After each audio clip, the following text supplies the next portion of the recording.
আগে বাচ্চাকে বাবা-মায়েরা অনেক বেশি সময় দিত। এখন চাকরির জন্য হোক বা অন্যান্য ব্যস্ততার কারণে বাচ্চাকে বাবা-মা সঠিকভাবে সঙ্গ দিতে পারে না। যার কারণে বাচ্চার মধ্যে যে ৫ টি ক্ষতি আস্তে, আস্তে জন্ম নিতে থাকে তার মধ্যে এক, একাকিত্ব অনুভব করে। যদি বাবা-মায়ের সঙ্গ শিশু কম পায় তাহলে সে একা অনুভব করতে পারে। এতে তার মানসিক বিকাশে প্রভাব পড়ে। অনেক সময় সে চুপচাপ হয়ে যায়। ২. আত্মবিশ্বাস কমে যায়। বাবা-মায়ের উৎসাহ না পেলে শিশুর আত্মবিশ্বাস কমে যায়। সে নিজের ক্ষমতা নিয়ে সন্দেহ করতে শুরু করে।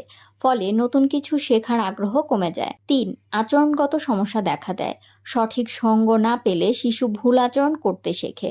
সে জেদি বা রাগী হয়ে উঠতে পারে। অনেক সময় অন্যদের সাথে খারাপ ব্যবহার করে। ৪. মানসিক বিকাশে বাধা আসে। শিশুর আবেগ ও চিন্তার বিকাশে পরিবারের ভূমিকা বড়। সঙ্গ না পেলে সে নিজের অনুভূতি প্রকাশ করতে পারে না।